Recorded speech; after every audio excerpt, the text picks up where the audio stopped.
Okay, in today's conversation, I want to talk about how to build a truly connected enterprise and why it is important to have a truly connected enterprise and some of the key challenges. And we live in a connected world where the connection of people, technology, and processes is increasingly important. However, transforming digitally to create this truly connected enterprise can be a huge challenge and can be complex to navigate. And to help me untangle this topic, I am joined today by Sanjay Brahmawar, who is the CEO of Software AG. Welcome, Sanjay. Thank you very much, Bernard, for having me. It's a pleasure to talk to you. Thanks so much. Very good. Where are you joining us from today? Yeah, I'm in close to Munich today. I'm working from home today, but normally I'm in Darmstadt, which is just south of Frankfurt. As you know, our headquarters are there. Very good. So tell me a little bit more about Software AG and what you do, and to give people an idea of the business and the size of it and your focus areas. Sure, great. Well, listen, we're a company who is 50 years bold, as I would say, and so we have a lot of heritage. And the company was formed in 1969, started with database software. So Autobahn and Natural, which is where the company started from, and then over a period of time, added a certain number of capabilities to be able to support our customers. And so today, Software AG is supporting customers in becoming truly connected enterprises, the topic that we're going to discuss today. And what we mean by that is, if you think about the biggest challenge that clients and companies and organizations have today, it's really that they have a lot of data that they already have in their systems, but are also generating a lot more at a very rapid pace.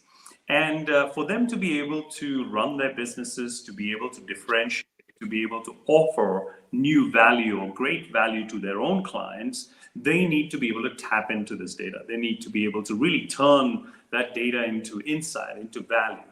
And so to be able to do that, they need to bring this data together, to be able to integrate it, to be able to give access to the business for it, and to then, of course, use analytics and try to come up with the next best action or decisions based on that.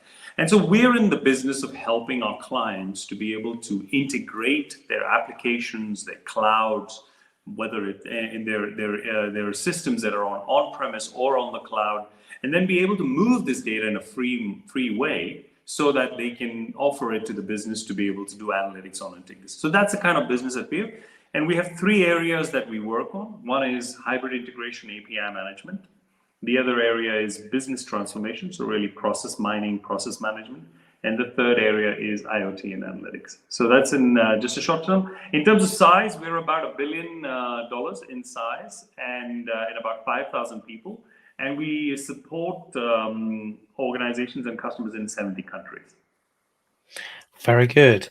So what is a truly connected enterprise then? And why does being a truly connected enterprise matter? And what would you say are some of the key benefits?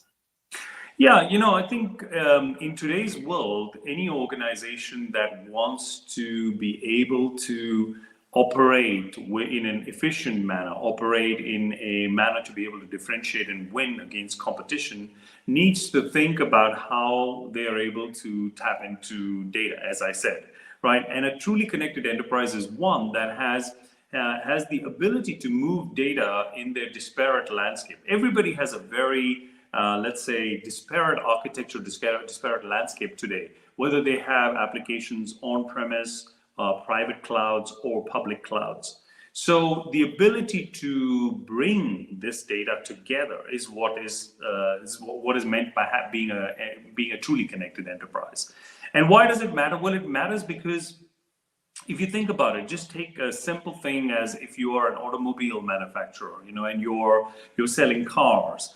If you do not have your cars connected and you're not able to collect that data from the cars, you're not able to serve your customers in a better way. First of all, by understanding what the service needs might be and how to, warn your clients when the right time may be. That's one part of it. Number two, you're not able to use that data to further improve your product. Because data on products in operation is most useful to improve the quality of your products.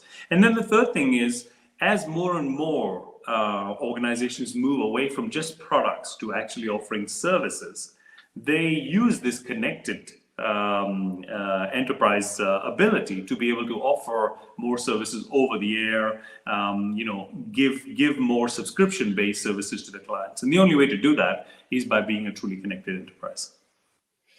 Very good. So do you have examples of companies that you would say have gone on this journey and have created a pretty well-connected enterprise? Yeah, I mean, I'll give you two examples, one from Europe and another one from the US. And if I start in Europe at a home country itself, DHL is a very good example, where DHL has invested a lot in becoming a truly connected enterprise. They've invested a lot in their digital infrastructure to being, digitally transforming their operations so that they're able to collect the data, capture the data, but then more importantly, allow the business to do analytics on the data, whether it is in real time, making decisions, streaming analytics, or it is in, doing more supply chain kind of diagnostics and analysis. So this is a great example of a company that, because of the digital transformation, what they had invested prior to the pandemic, were actually able to deal with the workloads in the pandemic, and the fact that a lot of their people had to work remote. Obviously, they have physical operations, so not all of that was remote, but many people had to work from home, be able to access the systems, be able to make decisions, do analysis, etc. So I think that's a great example of a company that invested in digital transformation, in becoming a truly connected enterprise, and then has been able to deal with a very difficult situation such as the pandemic. The other example would be Tractor Supply in the US. Tractor Supply is a retail company that does all household kind of goods or household kind of equipment. And they had the interesting challenge that, again, and I take the reference of the pandemic, that they had to move and shift to something that's called curbside delivery. In other words, the customers could order online, but then they would come in and they would come and pick it up from the curb in their parking lot. So there was no physical contact, but so you could take care of the pandemic issues, but at the same time you could keep the business flowing and the customers happy and serve the customers. And they leverage technology, hybrid integration technology from our side to be able to, again, make data accessible, make such an operation in such a way of serving the customers possible. Another great example of a company that invested in digital technology, becoming truly connected enterprise, and then is able to serve their clients. So you are a CEO of a big company. You've given some good examples, and they're all examples of organizations like DHL reacting to the pandemic.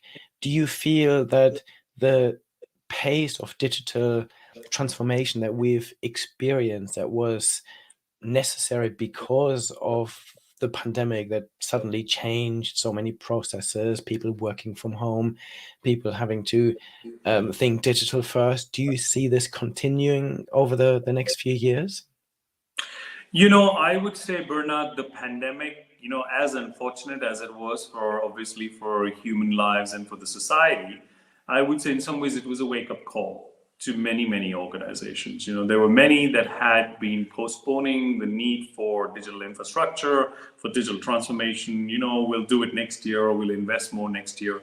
And that has been a wake-up call that it was not possible, or it has not been possible, to be able to deal with the requirements of everybody working from home, or the speed at which you have to respond to the market changes. Those kind of things, people who did not invest were caught by surprise, and hence they had to speed up. When you speed up investing in technology, you end up with something called technical debt.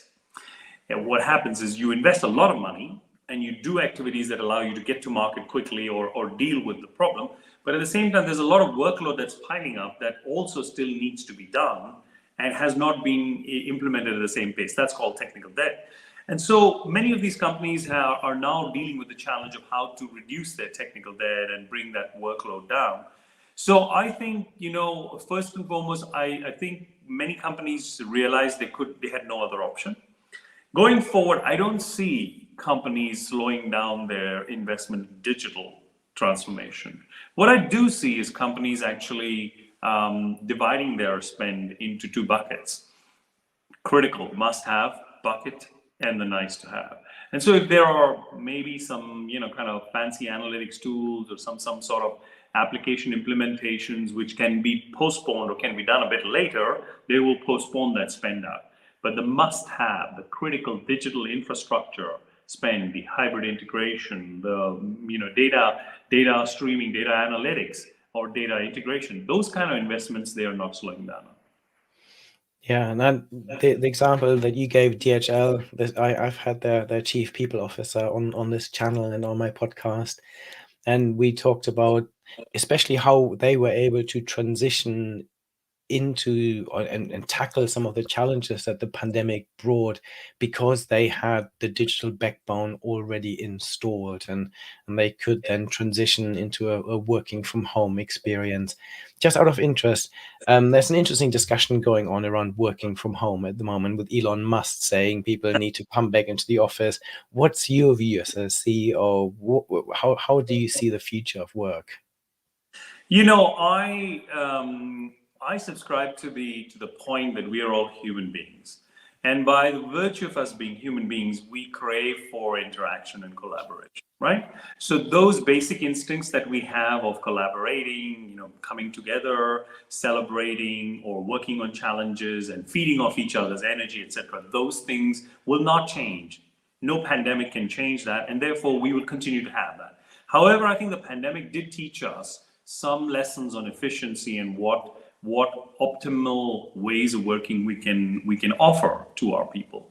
And I think that the hybrid is the way forward. I think that is the way we are going to achieve the optimal balance between collaborating, tapping into that energy that you build and those creativity that you have when people come together, and on the other hand, allowing people to gain from not being inefficient and having to travel every day. So I give you an example, Bernard. What use is it an individual carrying their laptop, driving 1 hour to their office, sitting in their office and doing all sets of calls where they don't meet anybody, and then driving back another hour? Now, I don't see any value in that. On the other hand, I see lots of value for 2 days if the individual comes into the office, or 3 days, whatever, and they plan a lot of physical meetings around that time, where they have a brainstorming session, they have a debate, client presentation, or something where physical presence together really drives a lot of value for them and for the clients.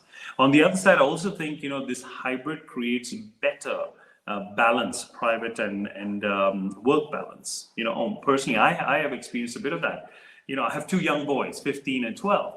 And so because I was traveling quite a lot, I'd leave home on Monday and I come back on Friday, I wasn't able to really, get into their school life and really learn a bit about that. It's a bit on the outside, Whereas the pandemic, I've been working Mondays and Fridays from home and the rest of the days traveling or being in the office. And I learned a lot more about the school. I feel like I'm back in the circle. So I think there are some things that are very valuable of hybrid. And so for me, definitely the future is going to be hybrid. It's also going to be a way we're going to excite, energize, and retain great talent. Yeah, I couldn't agree more. So and for all of this, we need the digital backbone internally for our own employees. You touched on the fact that companies need to transform digitally to connect with their customers differently. One of the big themes that people are talking about at the moment is the metaverse. Have you got any views on that, on the importance of it for some of the customers that you work with? Look, I think everything is a collaboration tool, to be honest. Metaverse is another collaboration tool. We've got people that can interact with each other. You create kind of personas, and you reflect yourself in the digital world. I think all of that is fine. We have, everybody is unique and individual, and they have ways of expressing themselves. However, I don't see it much more than a way to collaborate. That's the way I look at it. I don't see it replacing what I said was human touch and human engagement, human interaction. I don't see that, because I fundamentally believe that human beings want interaction, want to feed off that, that excitement, a coffee at the corner and things like that. I think that's what I think. But nothing wrong about digital interaction and leveraging digital tools and capabilities. I think the more we can use them, the more efficient we get, the more opportunities we create for people. And obviously leveraging workforce that is sitting in very far-flung areas, So, for example, you can be part of a team in those kind of ways, in virtual ways, And so it doesn't really matter whether you're living very close or not. I think that's what I mean by hybrid, right? Let's tap into the best possibilities, but not having to say one way is the only way, Very good. So in order to transform digitally, you believe you need to create this truly connected enterprise where data can flow freely. What do you see as some of the central roadblocks then to becoming a truly connected enterprise? I would say the biggest challenge that companies have and organizations have is cultural change. While it's not easy, but it's simpler to make a decision on a platform. It's simpler to make a decision on technology, and saying we are going to use this technology, we're going to leverage this technology. But what is not really easy is to change the ways of working. And I think you cannot become a truly connected enterprise or a digitally transformed organization to really tap into those benefits unless you also address the ways of working. Because, effectively a digitally transformed organization is just a different way of working, different way of interacting with your customer, different experience, different use of data. You become a very data-driven kind of organization. So, just putting new technology and having the old processes and the old ways of working is, I think, waste of investment. You don't get the returns. Hence, I think the biggest challenge is in change management and culture. And I think if you take that one step out, it is about leadership, really. It's the fact that leaders need to understand that if you want to transform your organization, you cannot only do it by implementing tech. You've got to back it up with cultural transformation to make it sticky, to make it sustainable, And that's, I think, so if I were to nail one challenge, that's what I would say, which is really, I don't think enabling technology is the blocker. We have enough mature enabling technology that's available today. And the ways of implementing are much simpler, much easier. And the ways of consumption and paying for them are also much easier. Today, we supply all our technology as subscription and SaaS. So it's on consumption based, right? You don't have to do massive upfront capital investments, or you don't need to have long RFPs and big decision making. You start a quick proof of concept. If it works, you can scale up. If it doesn't work, you can scale down. So I think technology is not the blocker. I think it's really about processes, change management, and ways of working. No, I couldn't agree more. This is exactly what I'm seeing with lots of the organizations I work with, that actually the ones that are able to become this truly connected enterprise, are able to digitally transform successfully, they've really embedded this in their strategy, in their culture, in their leadership. They're aware of the technologies that are on the horizon and how they can use it. But you're absolutely right. Nowadays, you can use AI as a service, robots as a service, blockchain as a service. Pretty much all of the transformative technologies are available in whatever shape or format you need, and in whatever quantity you need it. True. So do you have any examples of organizations or any use cases that you feel have tackled these roadblocks really well and have addressed some of the culture issues and people and leadership issues that you talked about? Yes, absolutely. I mean, I would say, recently we won Maersk as a customer of ours for business transformation and process mining. And I think Maersk is a fantastic example of a company that realizes that, it's not only about technology. It's about, people. It's about the change management. It's about the culture. And so, very impressed with their transformation journey and their transformation leadership in terms of working on that as the core part of them becoming more digital. So that's a great example of a company that knows that investing in processes, investing in ways of working is the only way to go more digital and become more digital. That would be a great example in my mind. Yeah. Very good. Software AG also talks about the importance of having a digital backbone. Can you explain this in a bit more detail and maybe outline why it is important for enterprises to have a digital backbone?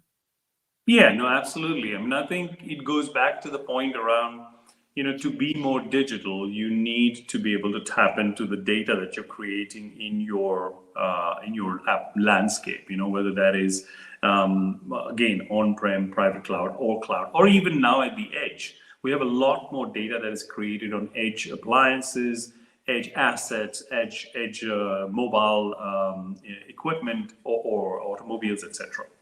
So when you start from there, what is needed to do that? That is what we refer to as a digital backbone. First, you need to be able to move data between your applications. So you definitely need app to app integration, app to cloud integration, app to edge device integration. That without that integration layer, which I would call as the glue, you really cannot do anything. You cannot have disconnected operation. The second thing is really about data integration. So one is application integration, the other one is data integration. So you connected two applications, but you still got to move the data between those. You've got to understand what that type of data is. Whether you need to move that data very fast, you need to move that in a batch or a file system. So that intelligence is required as to how to move data around. And recently we did an acquisition of StreamSets in San Francisco, a great company that's growing very rapidly at 70% CAGR. This company offers technologies which is smart data pipes to be able to really understand how to move data. So that's the second part of the digital backbone. And then the third part really is the fact that, while you're doing this integration, you also need to make sure that the end-to-end processes are very clear. They're mapped very well. You understand how things work, and that you are able to do process mining, which is drill into the process at places to get the data, and then use the data to be able to optimize the process, or let's say unblock the processes in areas where there's an issue or a bottlenecking or whatever may be the challenge. So it's this three technologies, what we talk about, these three platforms, this is what forms the digital backbone. Very good. And do you have any examples that illustrate this in practice and showcase some of the benefits of having the app integration, the data integration, and using data to optimize your processes?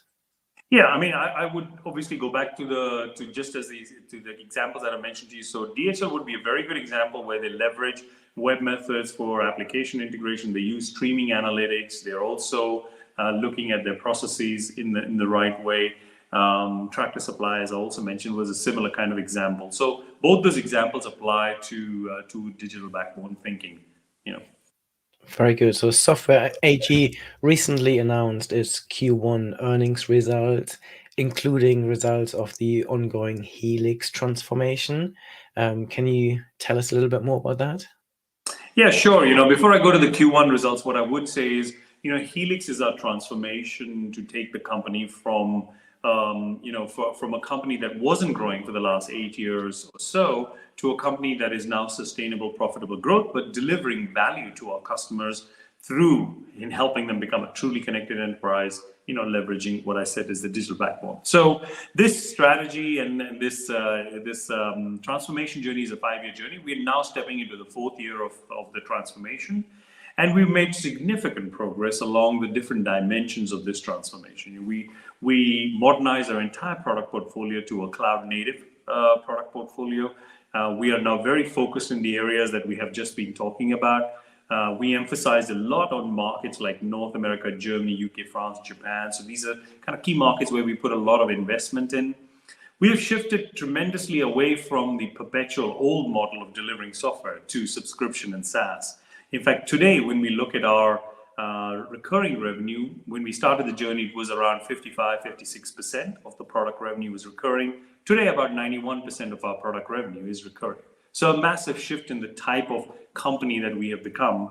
And I would say, we've opened the doors of Software AG tremendously around our partnerships and how we leverage the ecosystem, whether it's with Microsoft, AWS, Google, or with some of the systems integrators. And that's really helping, us deliver value to our clients, but also helping the company grow. So, and finally, I would say we've invested a lot in companies. We talked about, the fact that this is quite important. It has also been important on our front to be able to transform our company to a growth company. And I think you don't change culture in 1 year, that's for sure, or 2 years, but we definitely are a very different company now, 3 years down this journey. So overall, just on that transformation, I wanted to say that we made tremendous progress towards our goals of 1 billion by 2023 that we have as Helix. On the Q1, that was our fourth quarter of consecutive revenue growth in the product revenue.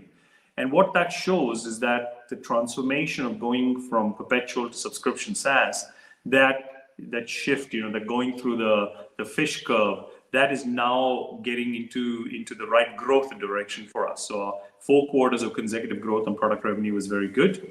And we intend to continue keeping that momentum and, kind of completing the objectives of getting to that 1 billion by 2023.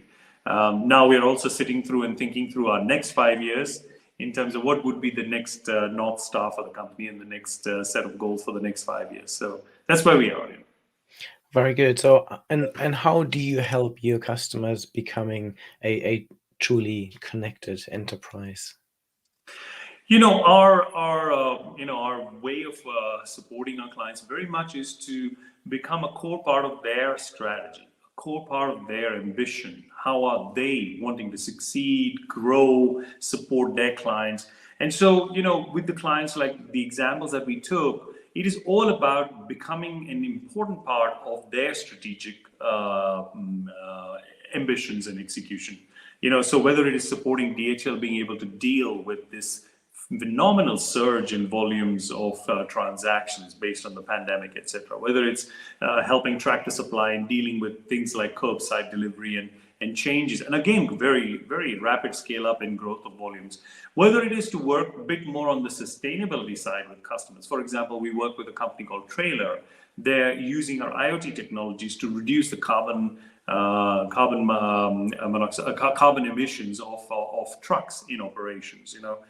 So it's that's the way we become a core part of the strategic nature of their delivery of their activities. And so I always come back to the fact that digital infrastructure, digital transformation software becomes quite mission critical. It's not like a nice to have, it's more of a mission critical. And that's the way we deliver value to our clients. Very good. So any advice, any top tips that you would have for any business leader listening to this today, thinking, okay, I might need to rethink how I digitally transform, I need to think about how I become a truly connected enterprise? What would be your top tips? Yeah, I think, my advice to leaders would be to set the ambition and the expectation and the challenge right from the top. In other words, digital transformation needs to be part of the strategic direction of the company. That's the first and foremost. And that means that the CEO and the exec team all have to speak the same language. I feel very proud that when I'm explaining to you the strategy of Software AG, and if you were to go down into my company and talk to many levels in our company, I'm pretty confident that you would find the same 3 towers that we talk about in our strategy: focus, execution, team. So we haven't kept it very complicated, we kept it quite simple, but it's very clear. And the majority of our company will be able to speak that language and will be able to tell you what we mean by truly connected enterprise. And so I think that's very important for leaders to make sure when they are talking about digital transformation, it's very simple, and it is many levels in the organization that can share or understand and then communicate in the same way. So that's number one. I think number two is my advice to leaders is not to try to do everything themselves. And I think many companies and many organizations fall into the trap. They feel like they would like to continue to build and create. Whereas what happens is normally there's almost 80% of the stack, the technology stack, the platform, the capabilities are pretty much available with partners. You can partner with somebody quite deep and you get 80%. And then you should focus your energy on the 20% that really is your business domain, your understanding, your value to your clients. That's another thing that I would highly advise. And then the third thing is the golden part about cultural aspects. So, leaders must attend to change management. This is not possible to become digital if you don't attend to the ways of working. So those are the three things I would say, would be my, at least my own experience, and hence what I can share. Very good. They're very good bits of advice. Looking ahead, then, if you look at the technology landscape, what technologies are you particularly excited about in the future that you feel will transform businesses the most over the coming 5 to 10 years? Yeah, look, I mean, I will start, and I know, integration might not sound that exciting, but I tell you, it is so core and so fundamental that the smartest ways of moving data in the least amount of time, efficiency, that is a very exciting space because it really enables companies and organizations to do many, many things that they would like to do. Offer more products, offer more services, be more agile, be more dynamic. So that's number one. I'm very excited about that because we keep seeing more and more developments of great technologies like stream sets, which we just acquired, smart data pipes. And so that's number one area I'm very excited about that because it is so mission critical. The second area that I am very excited about is IoT. And why am I excited? Because I think more and more it's becoming evident that the way we as consumers, the way we as organizations want to consume is really based on usage. Yeah. And so if you want to support somebody who is consuming based on usage, you need to understand how that device, that machine, that appliance, whatever it is, how does it work? And to only way to know that is through IoT, to be really able to collect the data to analyze. So I think I'm very excited about IoT, particularly as it gets combined with 5G and the abilities to be able to really offer connectivity, high-speed connectivity, high capacity connectivity in a wider way. So that's kind of the second thing. I'm obviously also quite excited about machine learning and AI because I think we will have more than 500 million AI-powered applications by 2025. That effectively means that AI will play a very important role in simplifying and allowing us to do and attack more complex problems in a simpler way, giving the power right to you and I as individuals in terms of being able to kind of make very complicated decisions without having to depend on too many experts. So I think I'm very excited about that technology also. So I would say these three areas really are very exciting in my opinion. Yeah. I agree. Finally, what are your hopes and predictions for the future? Well, look, I think the pandemic really has taught us that we are very resilient. Human beings are very resilient. Organizations are also quite resilient, and can deal with very difficult circumstances. So my hope for the future definitely is that we will continue to tap into this resilience of human beings and resilience of organizations. I think my hope for the future is that we will invest in being more digital, because that's what we as our own organizations, as well as our clients and different organizations, need to be more responsive, to be more to deliver more value, to be more operationally efficient. So therefore my expectation or the hope will be we will be investing more in being more digital. And I think the third thing is, and which would probably be that we as organizations also consider sustainability as part of our strategy. It is not something that is a nice to have and we would do it if we have some money or if we have some time. I think sustainability has to be a core part of your DNA. It has to be the way you operate as a company, as an organization, the way you think, that you are also thinking about your role in society in combination with your commercial responsibilities in your. And I think it's good to see the developments in that direction. I think it's very good, but there's more to do there definitely. So my hope would be that we would establish that as a core part of our strategy as organizations, not an afterthought. So. I couldn't agree more. For me, this is one of the most important challenges we need to tackle as the world. And if we don't make sustainability core of everything we do in our organizations, then we are failing. Very good. Thank you so much for your time today, Sanjay. Anyone who wants to re-listen to this conversation, head to my YouTube channel or listen on my podcast. Thank you so much. Bernard, it was a pleasure to talk to you. Thank you so much for having me. Thank you.